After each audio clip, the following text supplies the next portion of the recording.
Good evening. A warm welcome to those attending and also to our viewers watching live on the Council's YouTube channel, Hillingdon, London. This is a meeting of the Children, Families and Education Select Committee. My name is Councillor Heena Makwana and I'm the chair of this committee.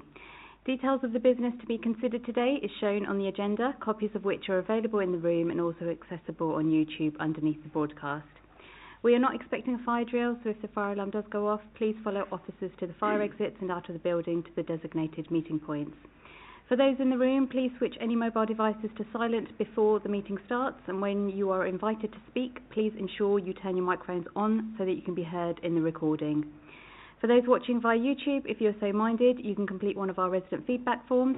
These can be found in the information section underneath the YouTube video. These forms are intended to help us improve the way that we run our meetings. Okay, thank you. Before we go through our agenda, I'm just going to introduce members and colleagues around the room. So, Councillors Hagger, Smallwood and Batt to my right, Rindell, Democratic Services Officer, and then Councillors Sweeting and Bells, Mr Tony Little, our co-opted member, and officers presenting this evening, Donna Hugh, Alex Coleman, Naz Ilyas and Kat Wyatt. So welcome to you all. Thank you. So, agenda item 1, apologies for absence. Ryan. Yep, so we've got apologies from Councillor Judge and we have Councillor Bells substituting, and we've also got apologies from Councillor Gill and are due to have Councillor Abbey substituting. Okay, thank you Councillor Bells for substituting this evening, and Councillor Abbey will join us shortly, I believe. Agenda item 2, declarations of interest in matters coming before this meeting. Are there any? No, thank you. Item 3, minutes of the previous meeting. Just to say thank you to Ryan for capturing all the very comprehensive minutes from that witness session. Councillor Sweeting.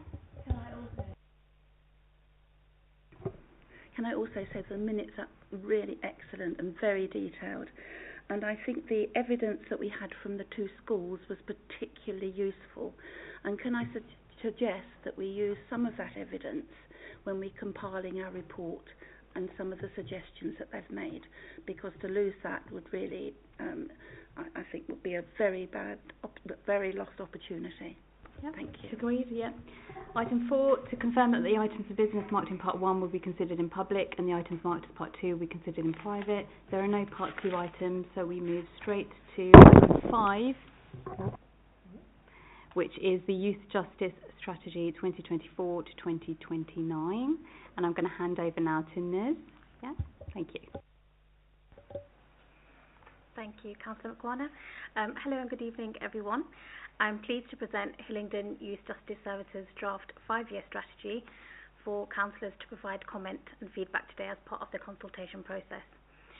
You will have had the opportunity to read the Cabinet report and the draft strategy, and will have received the child-friendly strategy, which has been co-produced and designed by our children. I would like to draw councillors' attention to page 32, or page 4 of the strategy, which outlines the 5 priorities. Priority 1, which is prevention and early intervention, seeks to build on the provision we have in place to ensure that we are intervening at the earliest possible stage to prevent escalation and children entering the criminal justice system. This means we are exploring and understanding the root causes of offending by exploring the wider determinants of social inequality. You will have seen in the report that the number of first-time entrants has decreased over the COVID pandemic and has now started to rise. However, I am pleased to say that we have remained below pre-pandemic levels. Our performance on first-time entrants has remained consistently strong, with the rate below both national and London averages. We want to build on our successes in the rate of engagement in children consenting to accessing support and intervention at an earlier stage. This means continuing to develop our access service and ensuring children are identified and supported at the earliest opportunity. Priority 2, overrepresentation and disproportionality, seeks to recognise, understand and address the disparities to create a system that treats all children equally. You will see on page 42 and 43 that the data tells us that black and mixed heritage children are overrepresented in the criminal justice system. The production of a disproportionality action plan, which sits across services, will support this priority and provide increased provisions for children with protected characteristics. We also wish to increase the trust in the justice system amongst children, families and the wider community affected by listening to their experiences and providing opportunities for active participation. This brings me on to priority 3, child-centred practice which focuses on the holistic needs of children to promote health, well-being and development to promote positive outcomes. We've done a lot of work to ensure practitioners use an interpersonal approach when working with children and understand their life experiences and how this forms part of their identity. We wish to continue our journey to increase active participation and co-production with children so that they are actively involved in decisions about how services are delivered to them. Priority 4, reducing reoffending, is linked with Priority 3, continuing to use a trauma-informed approach to prevent reoffending. As you can see on page 48, we have seen a decrease in the reoffending rate for the period 21 to 22. Our true reoffending rate of 32.8%, which is slightly above the national average and below the London average. As we have a small cohort of children entering the criminal justice system in Hillingdon, it only takes a small increase in offending to impact the percentage change. We can also see by the low reoffending rates of children triaged and in receipt of community resolutions that early intervention works, and then that links into our first priority. Not only are we seeing a reduction in children being remanded in youth detention, which is really positive, I'm also pleased to inform councillors that we've had 0 children receive a custodial sentences for 3 consecutive quarters. YGS transitions work continues, and we do work with our partners to ensure that children are not experiencing a cliff edge of services when they reach 18, and we really want to continue in our work with this.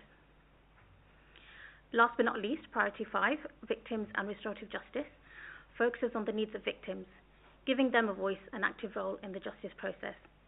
I'm happy to share that the percentage of victims consenting to restorative justice has increased over the years, and we've done a lot of work to increase our offer to victims and be innovative and creative in the opportunities for children to repair the harm that they have caused.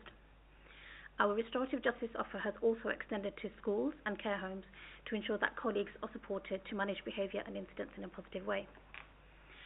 I'm going to stop there, and I'd like to open the floor to seek views from all of you and welcome any questions and comments that you might have. Okay, thank you very much. I'm going to start off just with a comment to say thank you for sharing the child-friendly version prior to this meeting. It was very useful to see that. My first question is just thinking about, in the introduction, it mentions taking a locality-based, place-based approach, delivering service and intervention to children within their context. Can you actually describe what that looks like in practice, please? Thank you for your question, Councillor Makwana, and that's a really good question. In terms of the locality place-based approach that we have, very much seeing children in their own environment, so whether that's seeing them in their home environments with their parents and carers, seeing them in their communities, so where they would access services in their local communities, seeing them in schools, very much guided by children and families. Okay, thank you. Councillor Sweeting. My first question is a housekeeping question. The strategy is directly aimed, obviously, at our children, and schools have a very important part to play in this. So I'm a bit concerned that the actual consultation period is between 1st of July and the 11th of August, and so it straddles the school summer holiday and the end of term of our schools. Now, we had a similar problem when we had the youth offer, which straddled the school summer holidays as well. So, and we were concerned about it at that point. So, would there not have been a better time to consult on this, where we would be sure of getting responses back from our schools? Thank you. Very good question, and we did take into account the timing for the consultation, and we were very much led by the democratic process. We have had conversations with schools and education providers across Hillingdon, and they have had an opportunity to engage in the consultation process, and I'm pleased to say that we've got a lot of responses coming in, including those children that are in schools.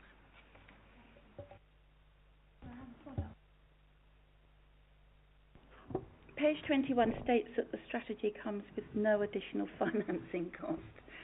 How often we've heard that. However, at several points in this report, such as page 27, there were 3 bullet points that would suggest that additional funding may well be needed, as there are a likelihood of an increase of youth offending, potential pressures on remand accommodation, and a potential reduction in grant funding. So, have we got any strategies for if there's more funding required to deliver this very vital strategy. Thank you for your second question. In relation to the funding, so we have various funding streams. So we get grant funding by the Youth Justice Board as well as other grant-funded funding streams. At this point in time, we're not expecting a reduction in the funding that we get. However, we are mindful of changes in expenditure, particularly with regards to remand costs. So just really factoring in what that would mean for us and what the contingency plan is. I hope that answers your question. Okay, thank you. Councillor Hagar. Thank you. Really good report, really informative. I like the way we've got the facts and figures in here so we can go straight to it, see what the percentages are. That's what's really important, and the prevention. Just a couple of questions really around the acronyms just to understand, so I might be a bit thick answering this, but living in poverty, what does that actually entail? So what does that mean? Is that social, economic, or is that, what deprivation is it? Thank you, Chair. Thank you. Another good question, Councillor Hagar. Very much thinking about children's experiences in terms of the cost of living crisis, the access to the basic necessities that they would need, and then where we would come in to just ensure that they've got all the basics that they need and how we provide our services to them, particularly over areas like their school holidays, weekends and evenings and things like that. Thank you. Can I have a follow-up, please, Chair? That ties me actually nicely into the second question, which is about the increase. And we've got an increase, I see, in burglary. Can you just explain a little bit around that? And is that connected with what we're looking at, within the poverty line as well? And is it at certain times of the year? Is it just generalisation across? And why do we see an increase in burglary? It surprised me a little bit, actually. I thought, especially two people in the crime. Thank you. Thank you for your question. As you pointed out, it is important to note that all 19 of the offences were committed by 2 children. So very much thinking about the cohort of children that we're working with, very much coming from families with lower incomes and really making sure that actually we recognise that in the work that we do with our children and ensuring that the service we provide addresses those root causes of offending. Okay, thank you. Mr. Little.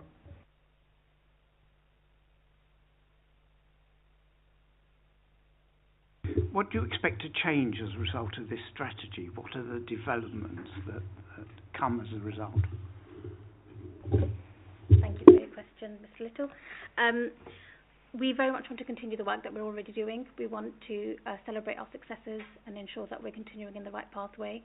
The work that we do in youth justice and the plans and the strategies and statutes, so just making sure that actually we've got a clear direction in terms of where we're travelling and what we hope to achieve in Hillingdon, not only for the children that we work with, but the wider community. Do you have a follow-up?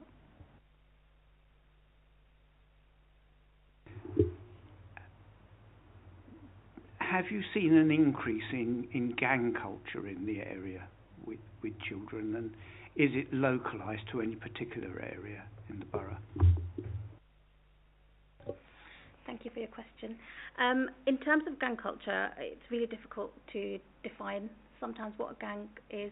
When we're looking at serious violence within the borough, we are very lucky to have our unique service, which is our access service, which really seeks to gain intelligence and data with regards to serious violence and exploitation, so we can identify our hotspots and be responsive. In terms of the areas that you've asked for, I'd have to go back and have a look so that I can provide you with the right answers. Thank you. If I can just follow up on that answer, just with a clarification. I mean, we do have a very sort of clear understanding of what's going on in the borough around violence, not just young people, but general violence in general. But all this is kind of monitored and is analysed and is delivered by the Stakeholder Hillingdon partnership.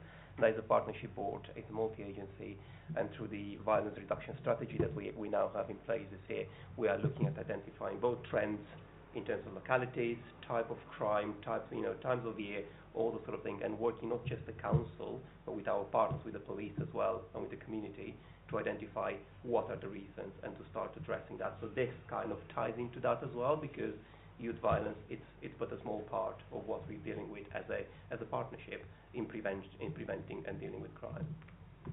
Thank you. Okay, thank you. Councillor Bells. Thank you, Chair. Yeah, very good report. A lot of interesting, juicy facts and figures, etc. But just page 31 highlights the policy for delivery of the programme locally, but in locally based family hubs. But how is this going to be delivered in somewhere like Heathrow Villages, which has no such facilities? It's a really good question, Councillor Wells, and we're constantly thinking about creative and innovative ways that we can reach children in areas where we don't have things like family hubs. So where we have children in those areas, we have taken the family's lead, but really looked at businesses, services and areas in those localities where we can see children. Thank you. Also, just to add, really supporting transport links to and from, and making sure that we're going to children in those localities. Thank you. Thank you. And other question is, regular audits of the strategy are vital. Will this be a regular item of our work programme?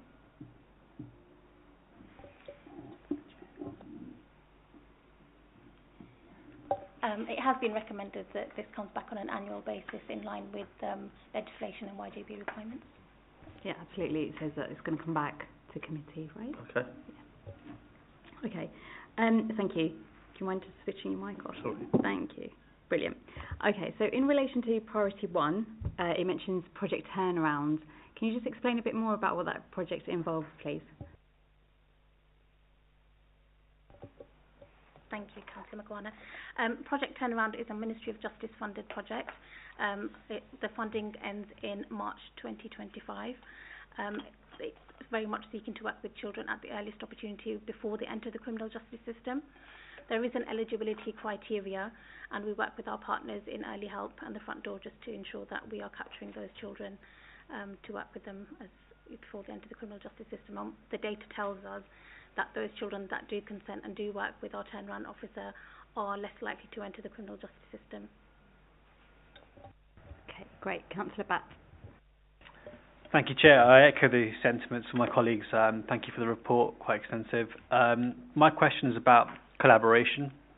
I'm just wondering how does the Council collaborate with schools, community organisations and other agencies to prevent youth offending, and if there's any new partnerships or collaborations to enhance those efforts. One comes to mind, and that's Action for Youth, and they do a lot of great work with what's something called the Breakout Programme.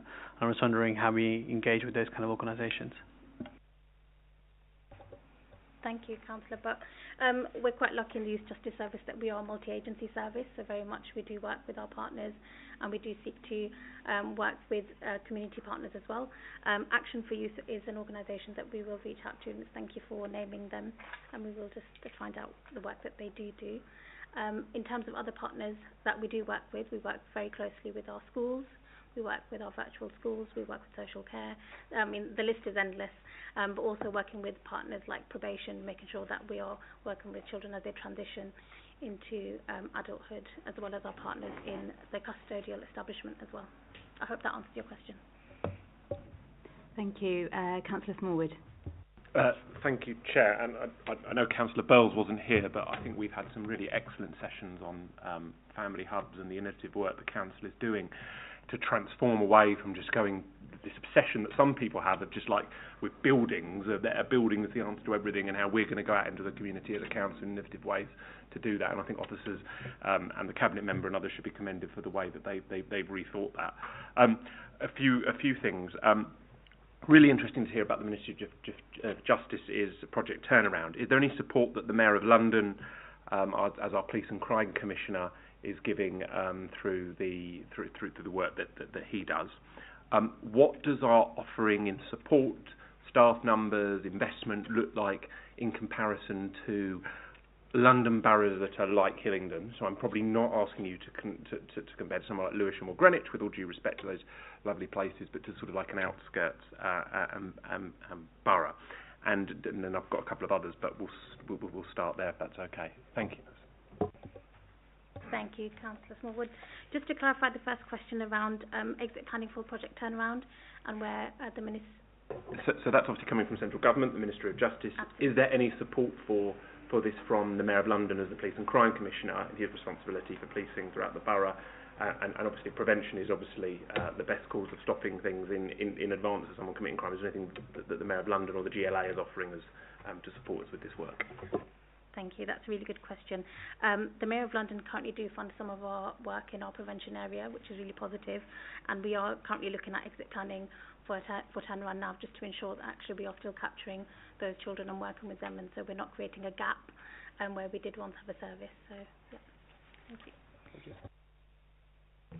Just follow on from that, Councillor Smallwood. So, yes, in terms of your question around MOPAC funding, so my colleague has touched on the Access Service, and actually that's funded through our Local Crime Partnership Fund, which comes directly from the Mayor's Office for Police and Crime. And additionally, we have the Engage project as well, which is a programme which works directly with children and young people in custody suites, and is really that bridge between police custody suites and community, and about supporting them to access services. So we're actually the host borough for a tri-borough programme that we're running currently, which is funded by MOPAC. Additionally, in relation to your question about in terms of resources as a service in Hillingdon, so actually in terms of our comparators, and there's a family of comparators actually as a service, we're well resourced, particularly with our partners as well, and I'm pleased to say that actually in terms of the staffing resources from our police colleagues, we're well resourced. In terms of colleagues from health as well, we have a 2.5 equivalent speech and language therapist in the service. We also have a part-time CAMS officer as well. So actually in terms of that multidisciplinary approach in terms of supporting our children and young people, it's very positive. Thank you. Just some questions on the young people themselves and prevention support. So I've heard on other select committees, mainly resident services, around work that is done around where appropriate and where the victim is happy to participate, them being introduced to the person that potentially has committed the crime against them. And I think especially with young people, that sort of shock factor, them meeting the person, is there any work that we're doing around that there? And then just interested in the numbers of young people in the borough that we think are involved in organised crime, as in like, and I don't mean I'll give shoplifting as an example that we seem to have a massive problem with in the borough at the moment, right? I am seeing people that possibly are children, I don't know because I didn't stop and ask, but shoplifting on a regular basis. Do we know if this is family related, how they're getting into it, and what work we're trying to do to especially break that down, especially if it's a family link, that becomes incredibly complicated and incredibly difficult, and what we do to potentially protect that young person from organised crime or crime that is happening within their family that they are doing because that's what that family does. Thank you for your question. So just to clarify, your first question was in regards to victims and how children are offered to repair the harm that's caused? Getting the chance to meet the person that committed the crime against them and understand what they've done. Absolutely. So if I can point you to page 51, which is page 23 in the strategy, where I've outlined our fifth priority, which is victims and restorative justice. It is outlined that we do contact our victims, and they are offered to have what's called a restorative justice conference. That is where we have the children and the victim have an opportunity, when they both consent, to sit in the same room, have a conversation, and truly understand how the victim was impacted by the harm caused. If I draw your attention to page 52, we also have some feedback from a victim on their experiences of attending a restorative justice conference. In terms of your second question, I just want to clarify. So you were talking about shoplifting and the impact on corporate victims, and then the way we support our children. Support the children if they're getting into organised crime. So, for example, a lot of organised crime, young people get into through their family because their family is already involved in the organised crime. So what are we doing to break that scourge, and how much of our crime by young people do we believe within organised gangs,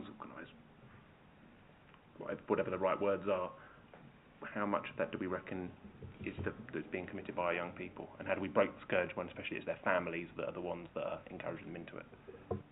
Thank you for your question.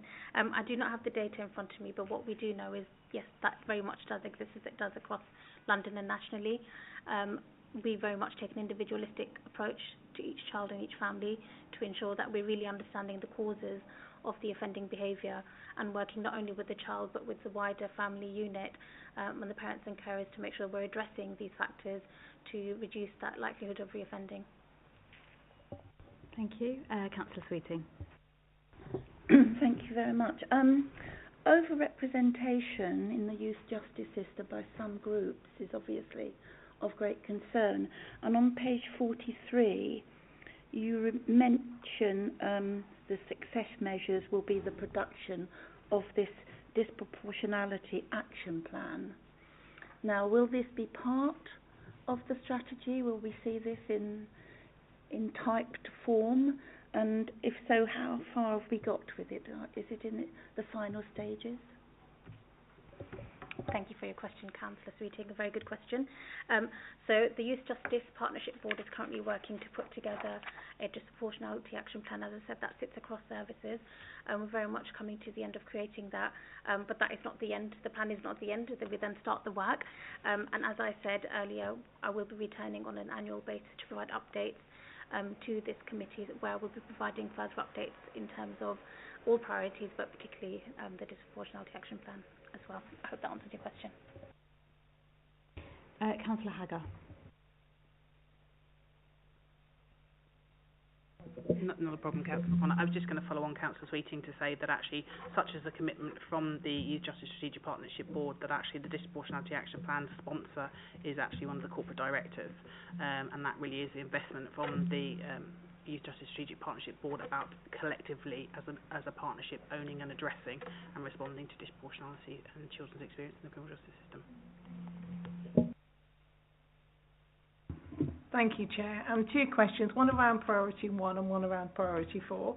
On priority 1, I'd just like to say congratulations, because an average of 31% of children consenting to receive intervention, that's incredible, absolutely incredible, especially based on your 9% before, so it's a big increase. I've got down here, it says on page 39, this is an increase of 244%, is that right? I just wasn't sure whether 244 came into the percentage figures. That was also just to clarify that. And then the other 60%, I just wondered what, obviously we've seen a massive increase in the intervention, but what's still causing some of them not to take it up? We've still got a bit of a way to go. We've done really, really well. And I'm sure our aim is like 100%. But what's still holding them back, in your opinion? Thank you.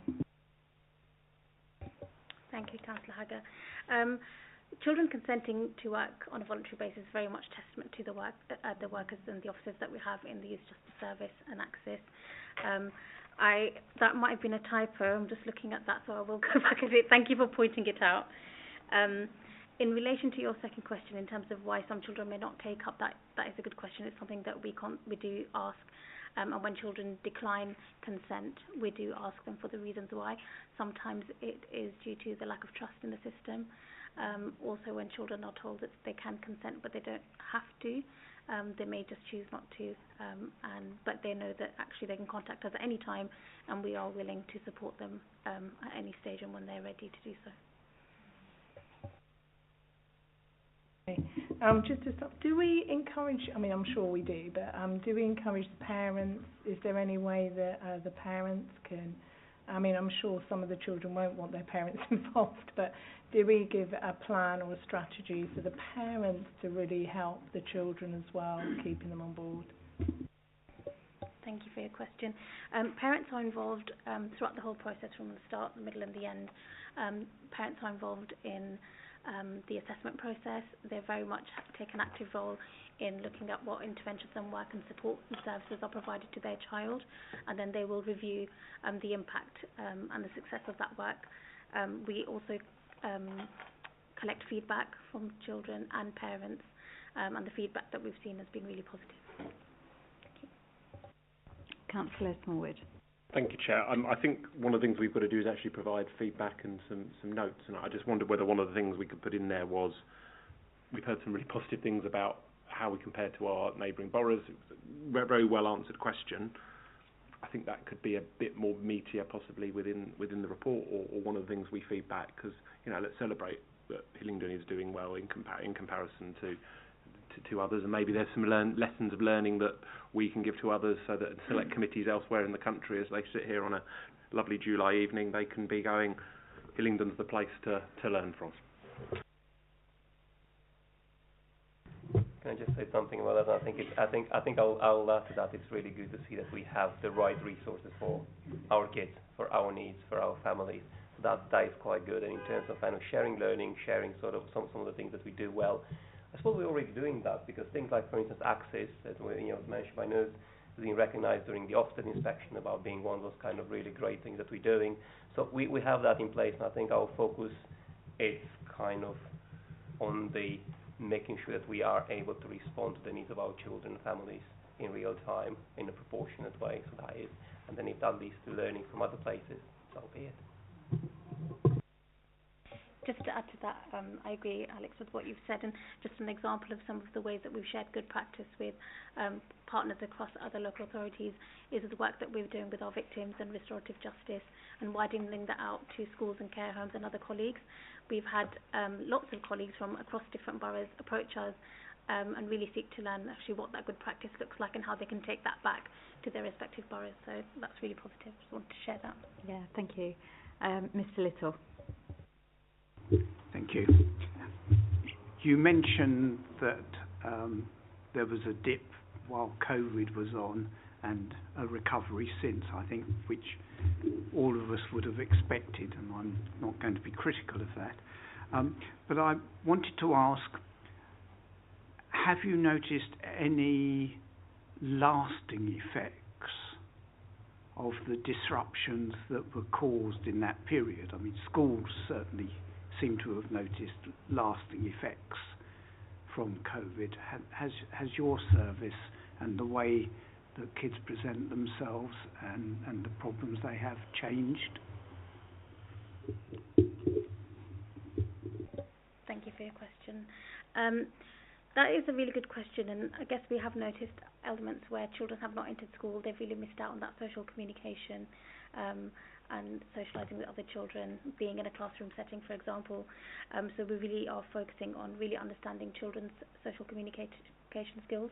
Every child that enters our service has a speech and language assessment, so we can understand how best we can intervene and work with them so that they're able to take the best from the interventions that we're offering. And I guess we're also thinking and being aware of emotional well-being and mental health. Make sure that's in the forefront when we're getting to know our children, getting to understand what their lived experience means in terms of their identity and what services then we can offer to support them. If I could just add to that, Mr. Little, so obviously many children that come into contact with the criminal justice system have faced adverse childhood experiences in terms of the trauma, and obviously COVID is a significant period of trauma that these children will have experienced. In terms of the wider context, actually in terms of the children accessing our mental health services, our Tier 1, Tier 2 mental health support services in Hillingdon, they've tripled on the back of COVID, such as the demand. And actually, just recently, we've been working with some colleagues in the Integrated Care Board to look at how we can provide a bespoke response to children who are engaged in serious youth violence, particularly around their mental health and well-being. And actually, through that collaboration, we've received some grant funding to put together a bespoke programme, particularly for those children, and where we've seen that increase on the back of COVID.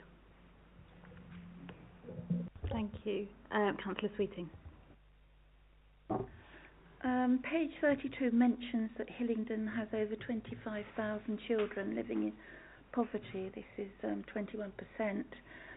So how is the strategy specifically targeting those areas with these high percentages of children in poverty to provide the early intervention measures? Thank you for your question, Councillor Sweeting.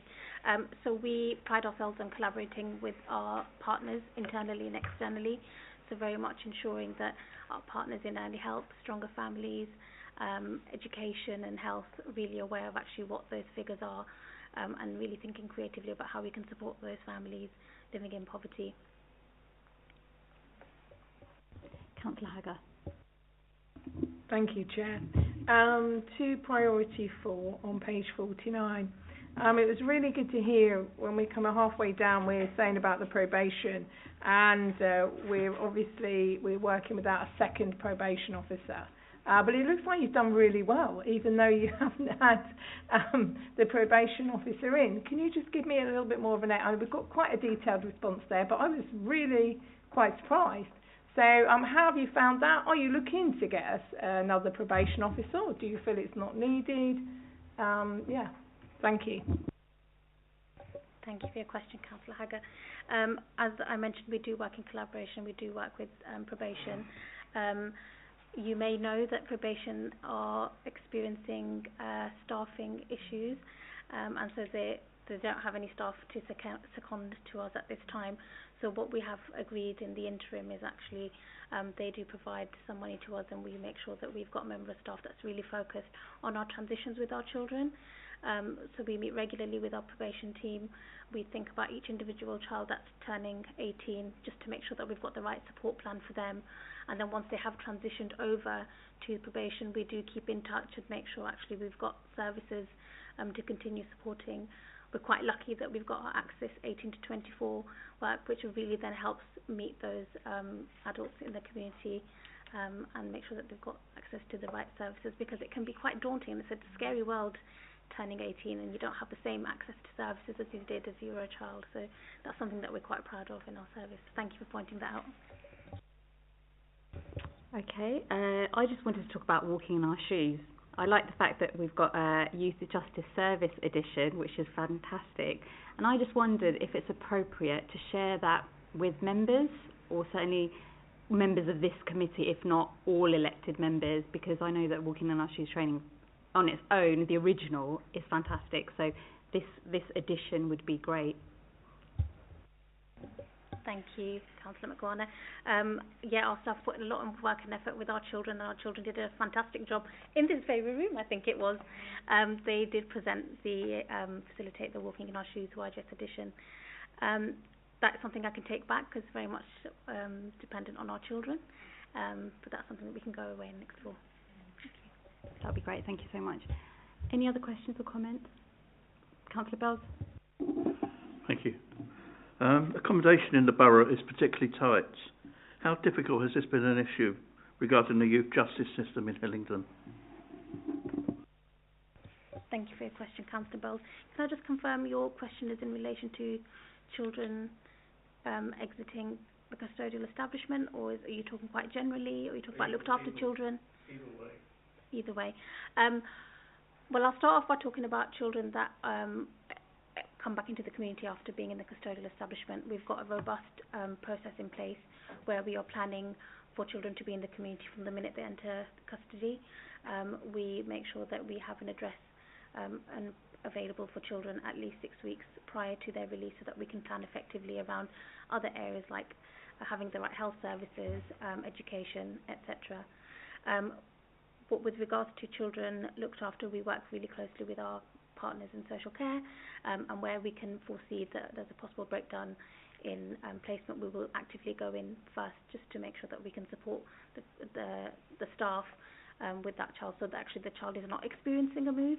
And that's where we did deliver some restorative justice training within our care homes, really seeking to support staff to deal with conflicts in a healthy way with positive outcomes, so we're not actually having children that are experiencing multiple moves across the borough, or actually sometimes outside of the borough as well. I think it's very important in respect to those children who are looked after, and we're talking about children who have been through the kind of, through the youth justice system, when they are looked after in one of our residential homes, for instance, to have the same type of approach, to have the same type, that's why restorative justice comes in, or we talk in the same way, we engage in the same way, and they see that continuity of how we as professionals, as corporate parents, we're engaging with them. So that is quite a good continuity that we're seeing across the board. Thank you. Any other questions or comments? No? Then we can bring this item to a close. Thank you so much for you joining us this evening and answering all our questions. I understand that we do need to provide comments, which we will do. We'll take it offline. Yeah, Councillor Sweeting. Could I ask specifically, when we do have our comments, that the action plan, which is so important, is mentioned somewhere in those comments? Thank you. Okay, so thank you for joining us and enjoy the rest of your evening. Okay, brilliant. Right, so we move to agenda item 6, which is persistent absenteeism review, and we're looking at witness session 5. So we're talking about child protection and safeguarding. So just so you're aware, the committee is undertaking a review into this topic. And I guess the real focus we'd like to hear from you guys is about how our young people are protected or safeguarded, especially if they're not attending school regularly. How are we making sure that they are safe ultimately? Alex? I'll make a quick start on that, and just a more like a general statement. I'll be more than Dawn and I will be more than happy to take questions from yourself in terms of your areas of interest.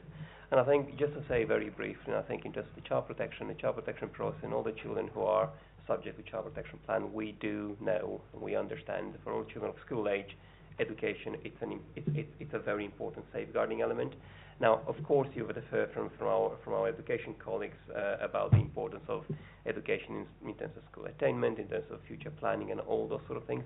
But also, I think we're very keenly aware that education is also a safeguarding element. For many of the children we're talking about, being in school is probably the safest place they can be. And that's not just about the learning, that's also about their safety, their support network, their friends, tutors, teachers. And I think it's and I think I might have said it before in this forums and other forums, when a child is supported by social work, they will see the social worker regularly, but they will see their teacher 5 days a week. So if you think about those, the relationships are really important. I think the other thing is, when I was saying before in a previous item, that sort of consistency of approach, consistency of relationship, that's those relationships in schools, relationships with the teachers, with the mentors, whoever in school, they are extremely important. And I think from a child protection perspective, I think one thing that we are always considering is how safe the children are at home, how safe they're in community, how safe they're in school, who the support network, and who do they feel that they are very close to. We are very committed into our child protection processes and looked after process, which also sit under Donna, and I'm sure she'll speak about that children have a voice in their plans, they have a voice in the conferences, they have a voice in the LAC reviews. So when we have a child protection conference, for instance, we talk about the child protection plan, we always invite the children to be part of it. Obviously, some of them will be wanting to do that more than others. Some of them might not be verbal, might not be able to come to a meeting and talk about it. However, for all those areas, we do have various mechanisms of engagement. We can capture the voice of the children who are non-verbal. We can through different ways of communicating depending on their needs. And we also offer every single child the ability to speak to the conference chair, who's an independent person sitting on the Donna, to speak to them before the conference without anyone else. They can have their views, they can talk about how they feel. And this is where sometimes things like, I feel okay in school, or actually I feel bullied at school, I don't like this, or I like, those things are very important because those become part of the plan. And for those children who want to have a voice at the conference, but they don't want to be there themselves, we do offer an advocacy service for some of the child protection children who support the child protection plans.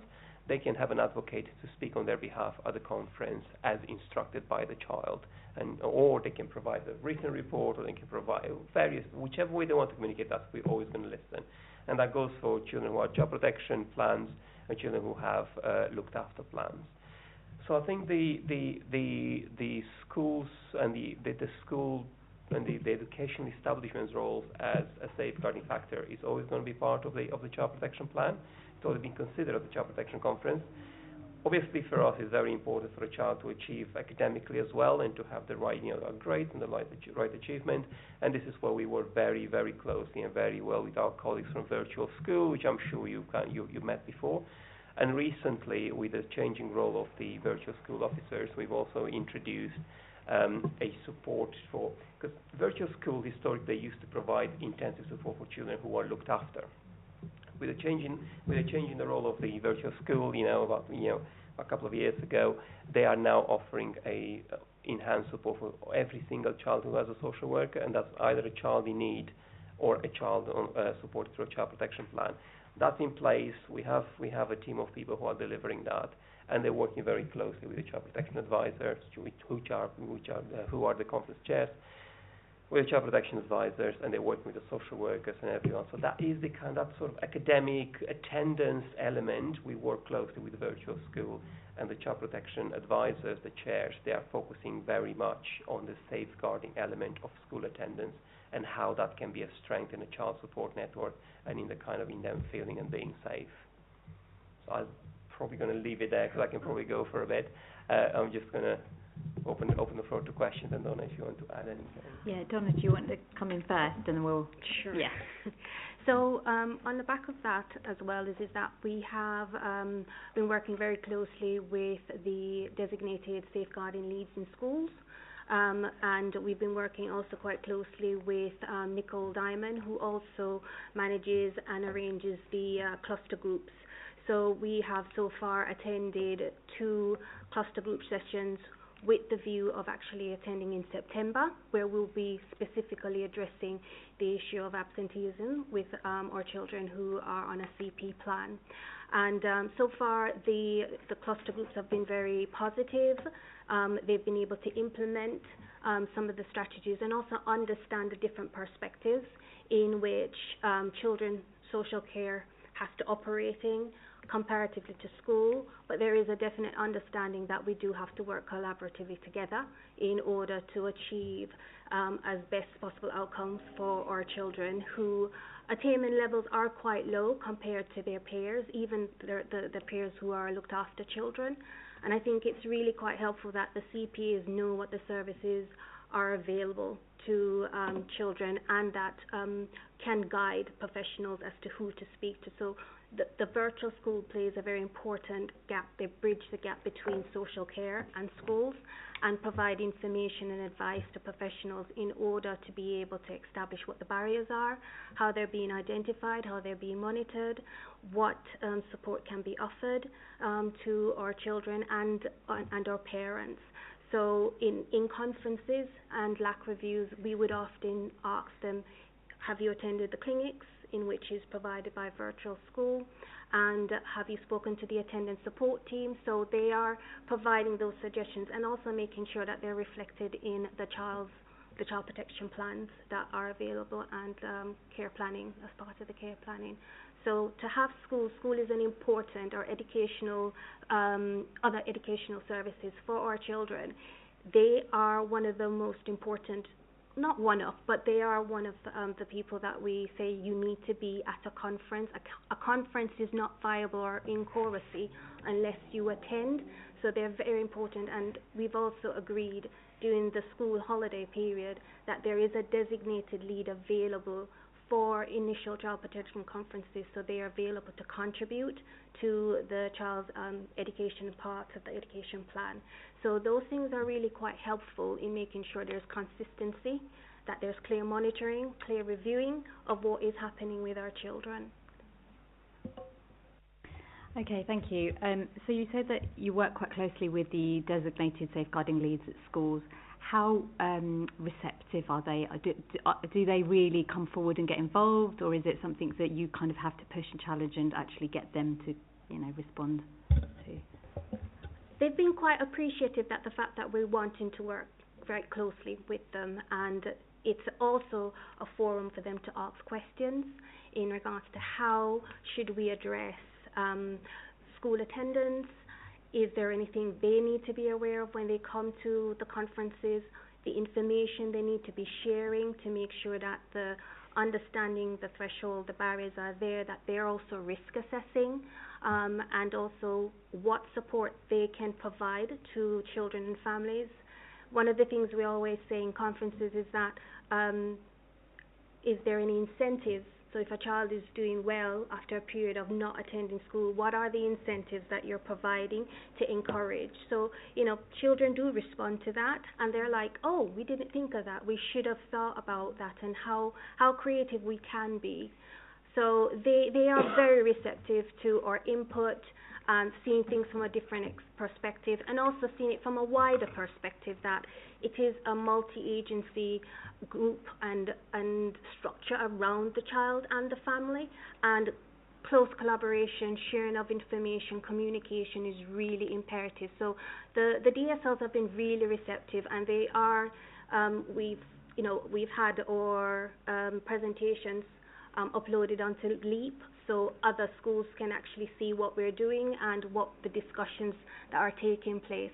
So they do look forward to us being there and giving a perspective and asking questions, getting clarification where it's necessary. And they've been very welcoming of us and our input and having that link. Just a bit of an addition to that, if I may. I mean, just to say that the the DSL's forums and the cluster groups are fairly well established in Hillingdon. They've been going on for a few years, and they've been run by the local authority LADO and the local authority Child Protection Advisor, which are both kind of part of the service, and they're meeting with the DSLs on a regular basis.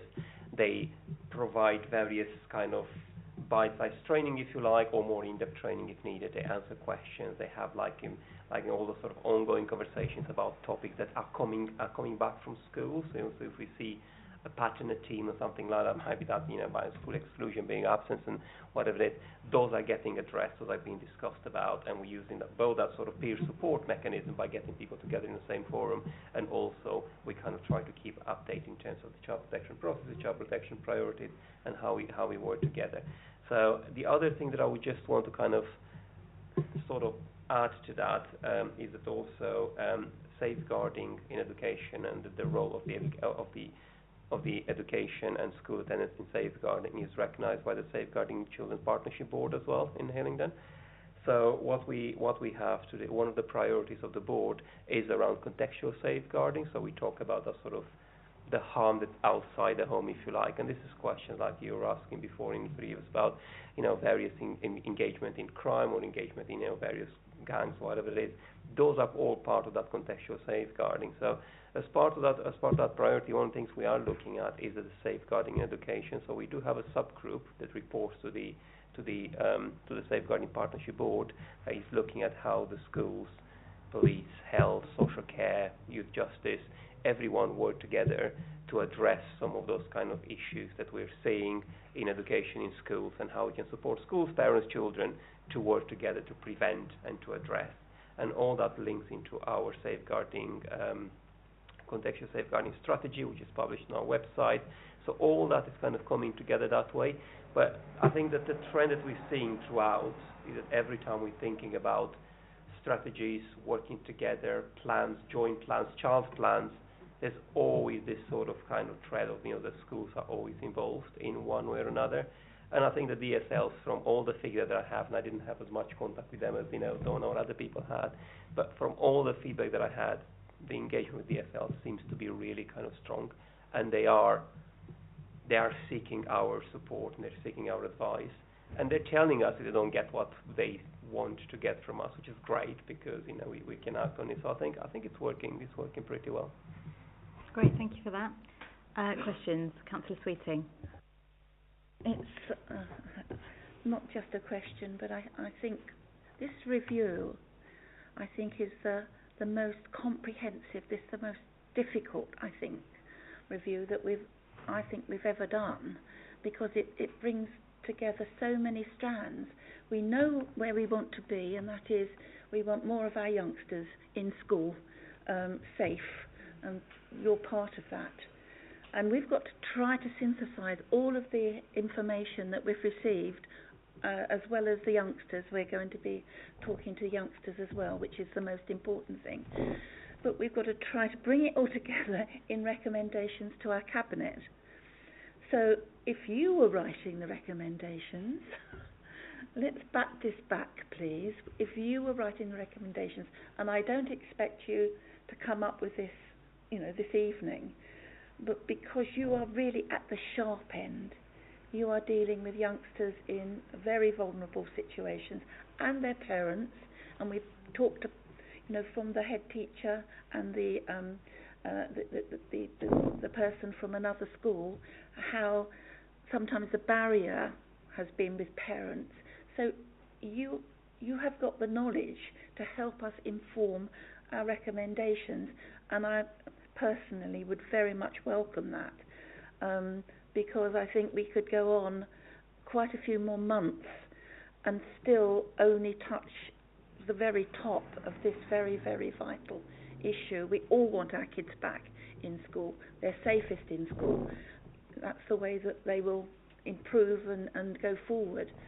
And you are the professionals that might be able to steer us into our recommendations. So it's not a question, it's just please help. Thank you, Councillor. I will comment on it. I'm not going to answer, not being a question, but I will comment on it. I think it's just kind of just to reassure this committee that all the kind of strategy that we have in place are with that in mind. We're always kind of thinking about what do we know, what are we learning from what we're hearing. I mean, News, when she talked about youth justice, mentioned Access, for instance. Absolutely amazing program, amazing team that we have in Access, because children being excluded from school, going missing, all that sort of thing, collates all that information, not just from children, but also from social work, from schools, for everyone feeds in information, and then that will give us some analytics of what do we know about these kids, about these areas, and all that sort of thing. But all the strategy that we have, we're always looking at the same thing. We want kids to be safe. We want kids to be having, good life at home, to be safe in the communities, to attend school, and to kind of, to enjoy and to achieve. I think the other thing that we're doing very well, and it's always with this in mind, it's our partnership working. You would have heard all of us coming in front of this committee talk about partnership in different ways. We're all kind of very proud and very committed to bring everyone together. Every single board that we have, every single kind of government body that we have, it's multi-agency. I'm not going to go into the safeguarding partnership board and things like that, because if I start on that, that'll be another item to discuss for a while. But I think partnership is at the core of everything we do, and partnership with schools, it's really important, as I said, but also partnership with families and with kids, because sometimes when we talk about partnership, we keep talking about professionals coming together, which is great, and we have to get together, we have to communicate well, but it's also that partnership with the young people and with their families, because they are experts in their lives, and we need to hear their voice, and we need to engage and to participate in that. And I think what we're doing to address some of that as well, we're looking at the ways of working, in which way we work, what's our sort of approach. We are looking at rolling out trauma-informed practice across the social care, and because we feel that we see a lot of trauma that our children have experienced. A member of the committee asked about the impact of COVID. Well, that is an impact of COVID, because that brought that sort of trauma that remains with children, remains with the family, and it takes a long time for that to be dealt with, and the impact is long lasting. So I think trauma-informed practice, which is a kind of well-established methodology, we're looking at rolling that out to everyone working with children, because we feel, in social care, because we feel that is what a social worker needs to consider when pulls together all the professionals, all the plans, they speak to the family, speak to the child. So all that comes together into this kind of one approach that we are looking at implementing. And of course, child protection chairs and all the other professionals overseeing the plans are also going to be trained in all of this, so they're going to be using the same type of approach. And then also, I think we have a very good learning and development program, and that's not just in social care or just in the council. I think we work very well to the safeguarding partnership to provide training across the partnership, to schools, to various other people. If you go to the LEAP website, for instance, you will find quite a significant training offer. If you go on the Safeguarding Partnership website, you will see a very lengthy list of trainings available to all the partners, not just to the council, which is the social care. Those are the ones that we put out there to everyone. So I think we're doing quite a lot of all of that. And I think one thing that it works really well is this sort of joined up approach between social care, virtual school, and kind of those, and SEND, because again, we're talking about SEND, we're talking about EHCP plans, we're talking about those education specialists. They know education, they know schools, they know how to engage with schools, and we're talking about social care, who know social care very well, as you have seen various reports we have from various governing bodies and things like that. So I think again it comes back to that sort of bringing together all the experts and focusing on what we want to achieve. Those are some of the things that I think you will see through this review that are really strong and working well. And if there's something we can build on to get us where we want to be, I think those are some of the building blocks that we already have in place. Thank you. Can I just flip it? What hasn't worked well? Because we don't want to go into that sort of black hole, if you like. So there will be things that you've tried to develop, and maybe even discussing issues with parents that have not worked well. So we'd like to know that as well, I think. Yeah, I think all these things that we're doing because we're addressing a need. So we agree there is a need out there, and I think in the terms of reference of this review, you had things in there talking about poverty, talking about mental health, talking about domestic abuse, talking about violence, talking about even impact of COVID. So all these things, we know they're there, and they're absolutely a factor. So I think what we kind of pointing out, well, that we try and didn't work, but that's what we try and did work. That probably gets into too much of an nitty-gritty. But I think what's the important thing to say is that everything that we do and put in place through our strategy, to our approaches, is to respond to those complex factors that we have. So I'm guessing, if we have a strategy for addressing contextual safeguarding, well, that should tell you that one of the needs in the borough is dealing with contextual safeguarding. So we know that that's there, and that strategy will not just have on it things like, well, we're going to be doing this nice shiny thing. We'll have, this is the context in which we work. So all those strategies will provide that context of the need we're trying to address, and that's how we're trying to address it. So I think it's not a. I don't think we're at the end of a journey. So I can look back and say this is what worked. This is what I think we are still very much on that road. Thank you. Yeah, Mr. Little.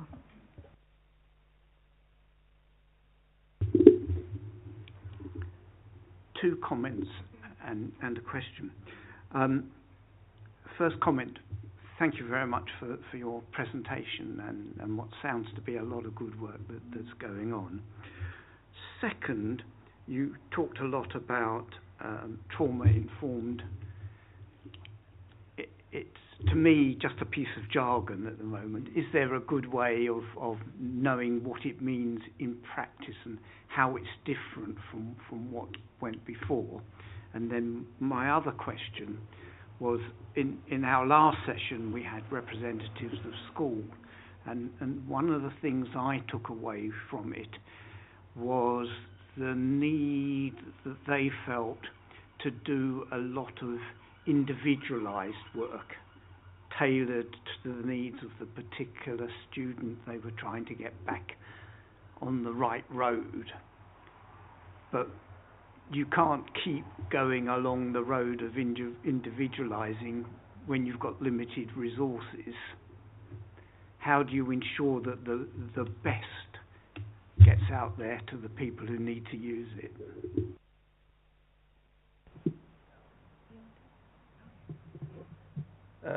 I think the trauma-informed practice, I could give you a synopsis of it. However, what I think will be much better if I send you a link to other people who are much better than me, who have done some videos and kind of really clear description of what trauma-informed practice is.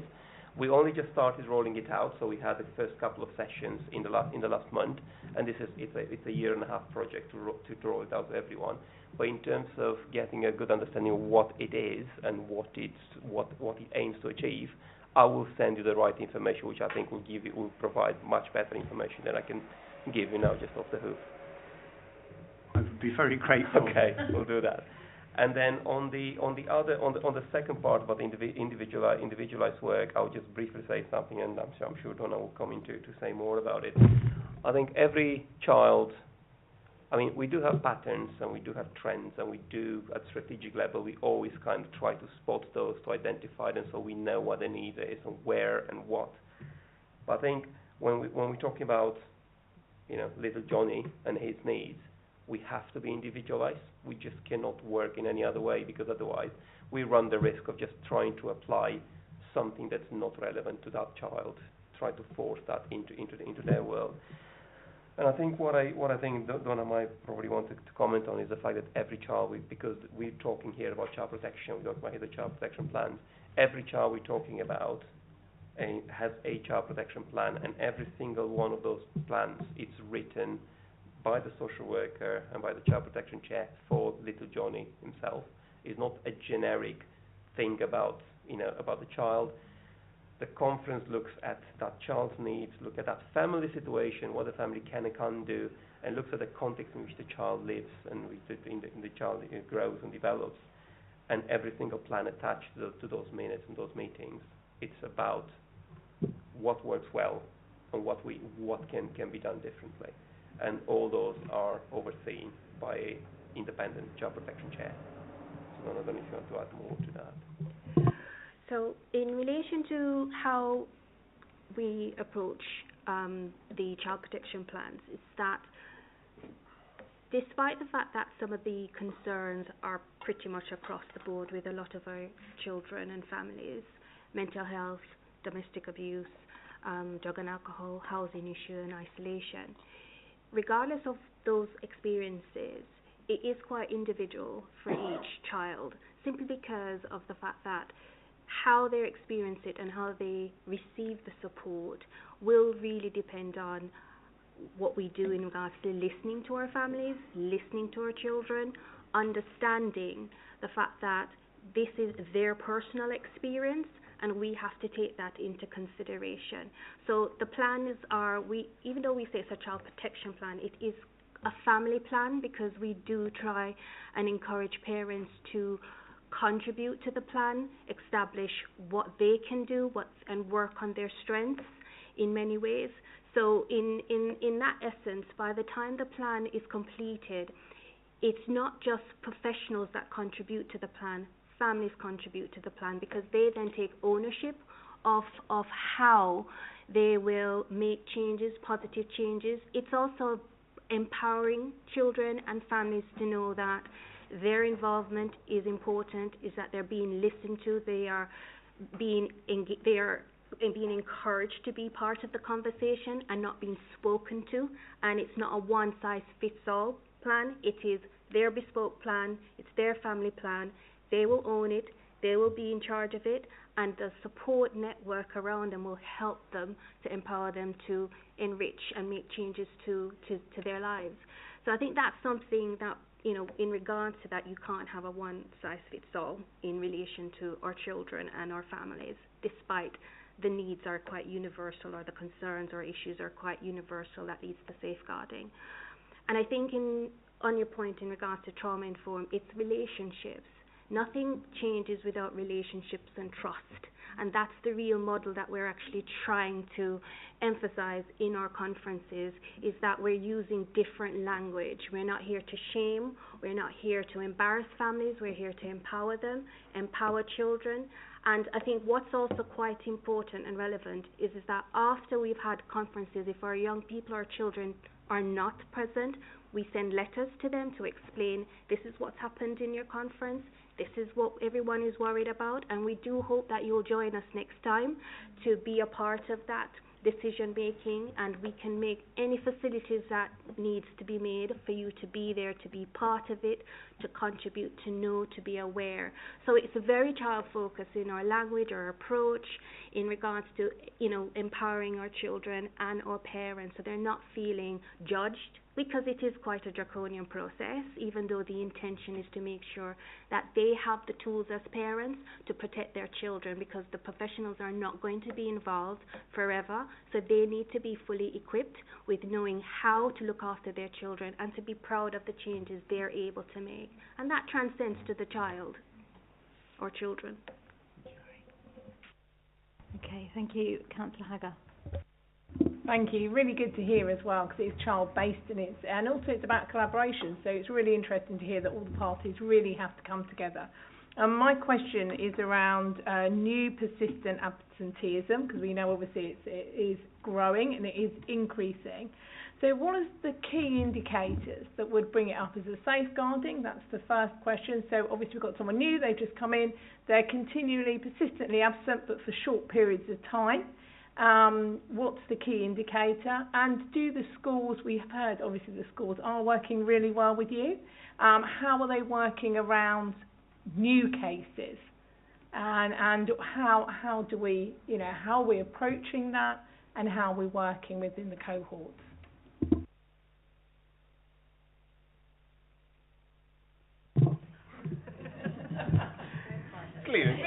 we're quite keen to respond to it. And I think it's because of the role that Donna and I have, and potentially we could explain more about our role in the kind of the child protection process. For us, it's kind of the other way around, because we see safeguarding concerns, and then when we look into them, school and attendance becomes a contributing factor, because we, from social work assessments, from all the sort of strategy discussion, Section 47 investigation, which probably we will be good if we just briefly touch upon those. We know that there is a risk that child is subject to, and they are at risk of significant harm, and the significant harm has a very clear definition under the working together under kind of legislation, if you like. So we have probably two levels of need. So we have what you might have heard us talking about child in need. Now, child in need is Section 17 of the Children's Act, and the child in need means a child in need of support. So the child, clearly there is something that the child doesn't receive in terms of from the family, in terms of the support, and we try to intervene as a statutory service to support the family and to to meet that need. The next level from there is child in need of protection, and this is where we're talking child protection, and this is where kind of Dawn and her team come in, because now we're talking about Section 47 of the Children's Act, and it's a child in need of protection because they are at risk of significant harm, and that's every single word has a very kind of clear legal definition about it. Now, quite often for children who are at risk of significant harm and therefore require a child protection plan for them to be safeguarding, education, absence, non-attendance, exclusions are factors in their lives. And that's why, as Donna was saying, school is such an important partner. And sometimes, yes, social workers or schools will start to pick up patterns.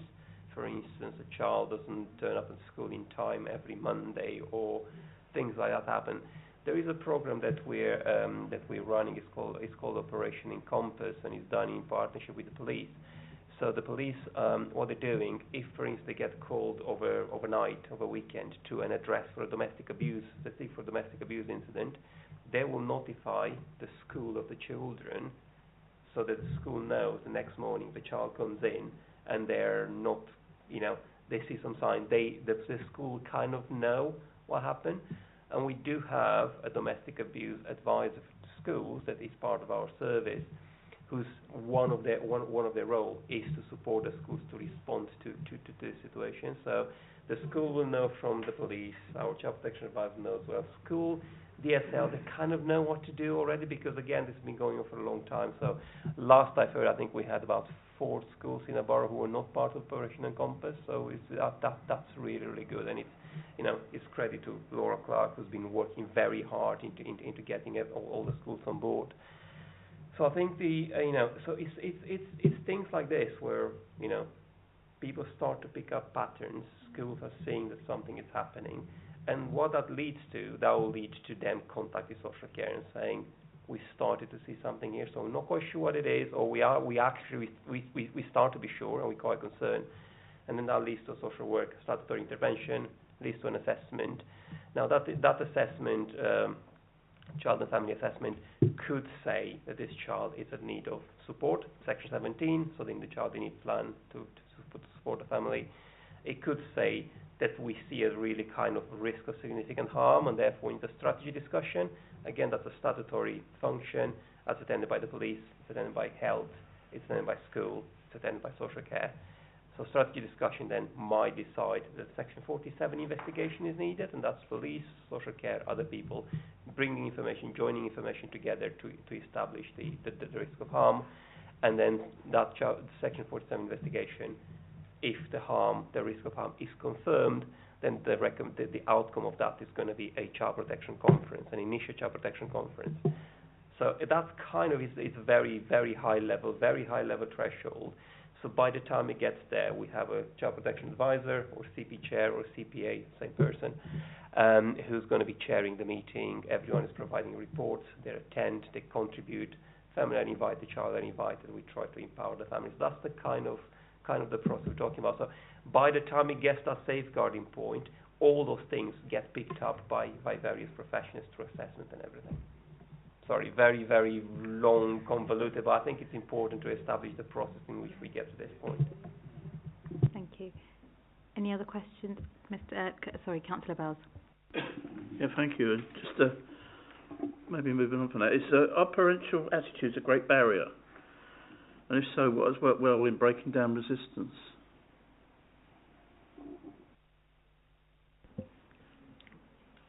A lot of the parents that do come to our attention, they do struggle in regards to education. It could be that they're part of a travelling community.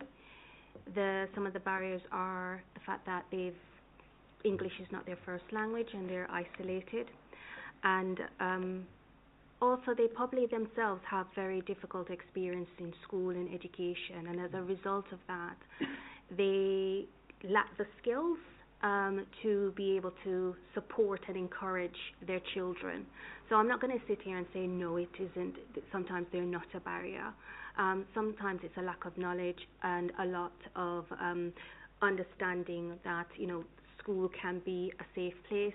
It can be a positive experience for their children. So they are. And then you do have parents who are very keen in getting their children into school, but their children have a mind of their own, and they will vote with their feet and decide, doesn't matter whatever they try, the child, if I'm not going to go to school, I'm not going to go to school. So in many respects, as I said, it depends on individual situations that are there.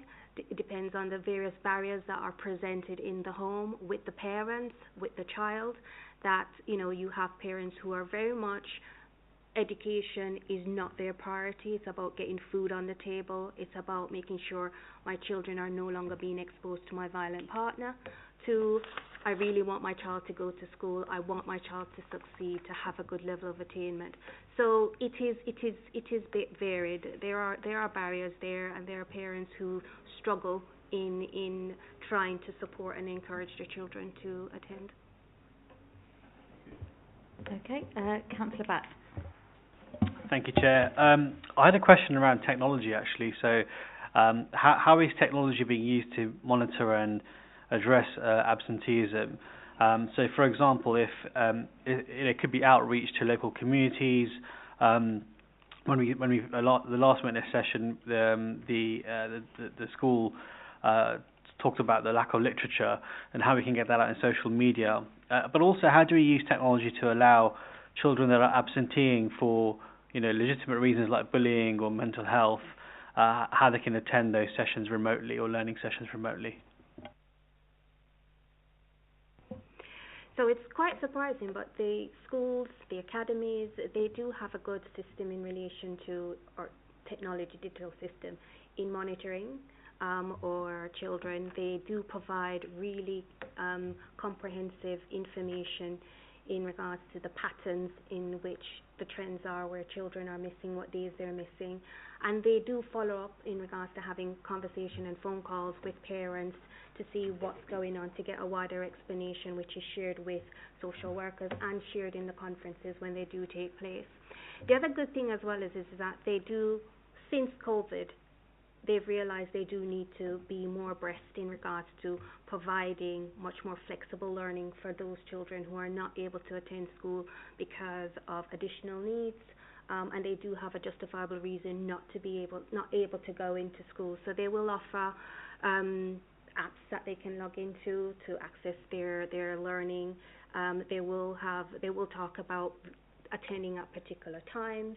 And I think one of the best things about COVID is that the schools were quite open to work with us in providing laptops for our children so that they can attend school, or the dongle so they can have access. So I think the schools are coming quite a long way and are utilizing technology in order to provide a much more flexible learning. You do have those children who are naturally anxious as a result of COVID, and they struggle to be in a large classroom and probably need much more one-to-one. So having that access to that technology, showing them, going in the house to set it up, to show the parents how to use it, and also to show them about parental control.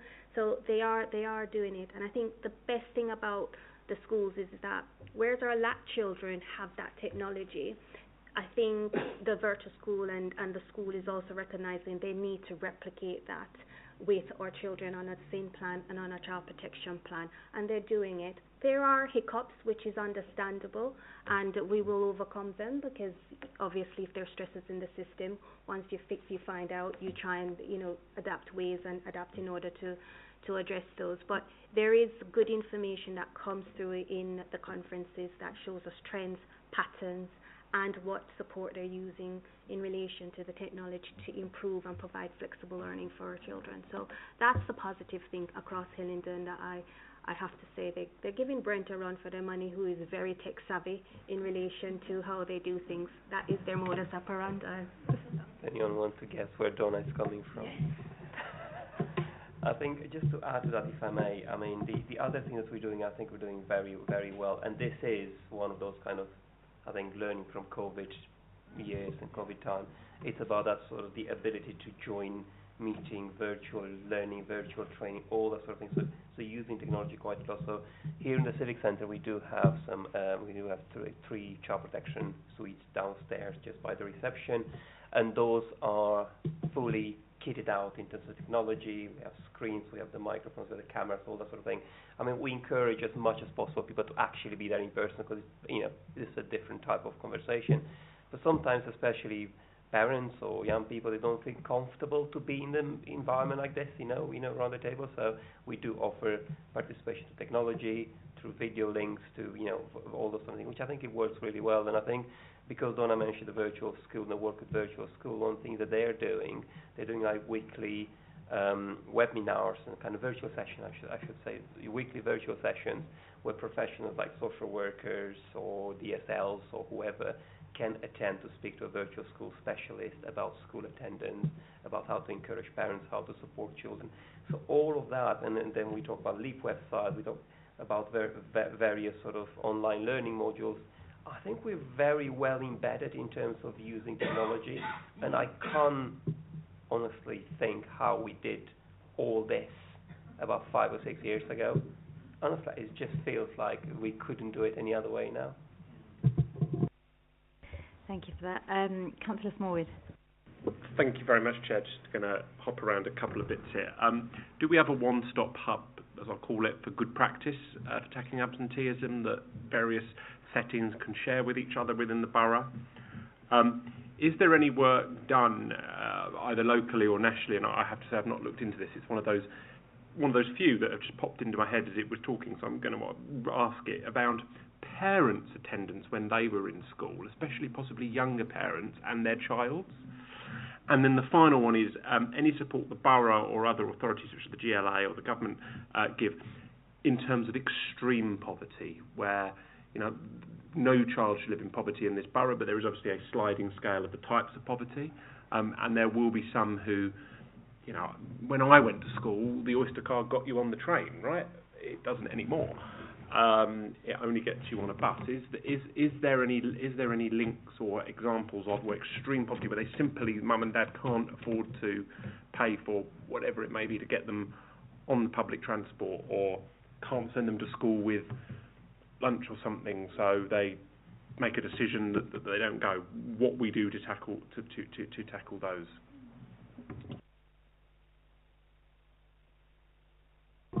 I'll just answer the first question. Thank you very much for that. So in terms of the one-stop hub, as it were, I think probably yes and no, maybe I would say. I mean, we do have various websites where our best practice is published, where we publish our training, our research, local, national, all those things. Our communication with schools in the borough is done through our LEAP website, so pretty much everything to do with school communication training, all that sort of thing, it's available on LEAP. We work very well with the DSLs in terms of communication. That we work very well with the head teachers as well. They're part of various safeguarding boards and things like that. And I think we do have a lot of information around safeguarding elements, the safeguarding partnership and that sort of thing. Now, I would probably defer that question to my colleagues in the virtual school about where that sort of one hub of school attendance is, because I think school attendance from our perspective, our point of view, and we've talked about safeguarding, we're talking about the impact of attendance on safeguarding, and we know where to find that information, everyone knows. But I think on a kind of, for the purpose of your review, if we talk about wider, about a hub of everything that the different agencies do around that access or could do, I wouldn't know exactly how to respond to that in terms of everything. So that's probably a question more for my education colleagues. Sorry, can I just come back on that? With your permission, Chair, thank you. There's nothing in, and this is why we're doing this review, because this could be a recommendation. There's nothing currently in the borough where good practice can be shared, or we need education colleagues to be here to tell us whether that's the case. And if not, could we, through Ryan, maybe write to them and ask them to, or come to a future thing, or find out what's happening? I think it's a really important. Yes, I think we do have. Apologies if I misunderstood. We do. No. We do have various websites, and we do have various publications where that good practice is shared. And I'm talking about good practice around how we work with one another, how we engage with parents, how we engage with children, how to work with absence, how to prevent exclusions. It's varied. So I think what I'm saying is, I don't think we have something specific. This website talks about attendance, right? Attendance alone. If we look at the LEAP website, I'll invite you to have a look at that, or the Safeguarding Partnership website. You will see that there's a lot of information about all of this. Oh, and then the second question is about parents' attendance.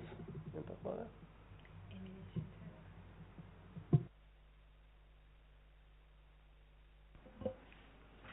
So in regards to parents' attendance, we can track if the parents were probably previously looked after children.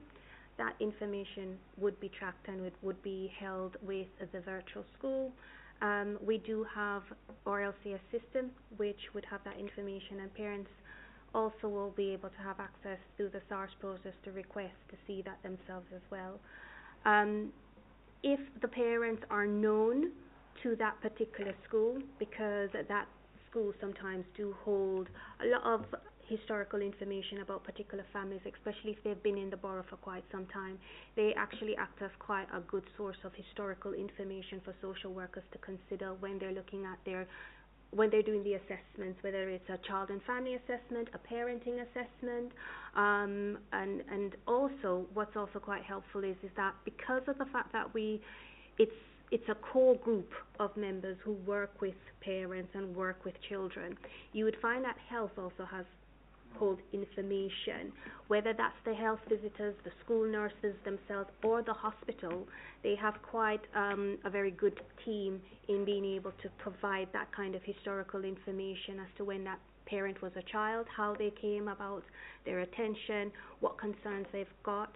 Our LCS system also holds a lot of information about those families who, I won't say, but we do have some notorious families who are well known to us, and we do hold a lot of information, historical information.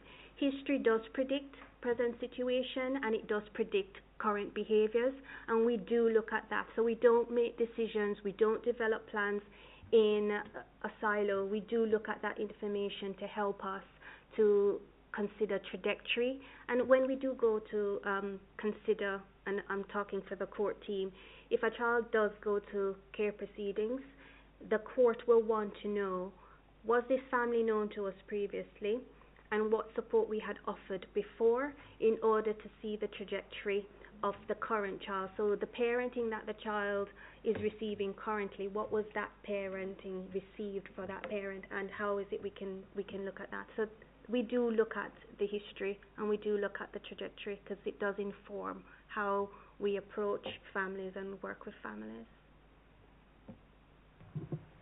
And just to probably add to that, I mean, every time we do assess a family, we do assess a child. I spoke before about that sort of having that individual assessment of the child. So we are looking at parents' capacity, the parents' history, the parents' ability to, to provide the right parenting, and what their needs are, and how do we support those needs. And I think this kind of links into that extreme poverty question as well that you asked, because if that is the reason why a child can't attend school, that's the reason why a child can't attend, can't meet their friends and can't go to whatever activity, yes, of course, we're going to be supporting that. But I think the bigger question is, because we can do that for short term, how do we enable the family to have access to the right support, to the right benefits, if that's the case, to have, to have the right support in place, to empower them and enable them to be able to meet the needs of the child.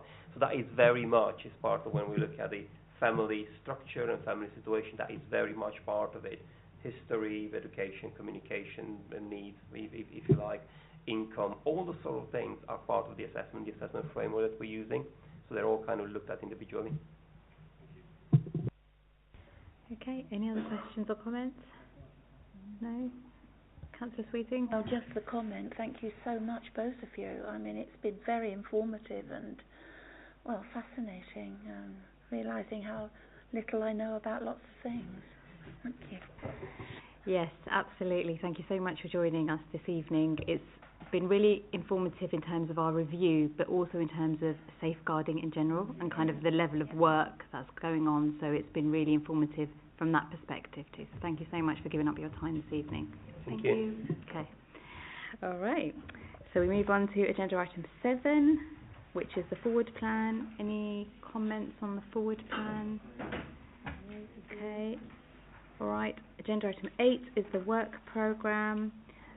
On the work programme, I guess, Ryan, do you want to give a couple of those updates, perhaps? Thank you. So just a couple of things. We've got the SEND sufficiency strategy is now on the list for November rather than September. And on the date for a session with the young people, the preferred date was the 15th of August to hold that on. So we will probably go ahead with that. Okay, that's fine. Do we have timings on that? Do we know? That will be a 5:30 to 6:30. So it's going to be like an early evening session. Okay. All right, great. Thank you so much. Councillor Sweeting? It's concerning the youth offer delivery model. We've got to be confirmed as the November date. I'll be very interested to know how this has panned out, because it was such a big issue, and so it would be good to have that confirmed when we're going to have that update, please. Okay, thank you. Any other questions or comments on the work programme? No? Okay, brilliant. Thank you so much. Thank you for all your contributions this evening and all the questions. I think we've had a really interesting meeting, and a safe journey home. Thank you. Thank you.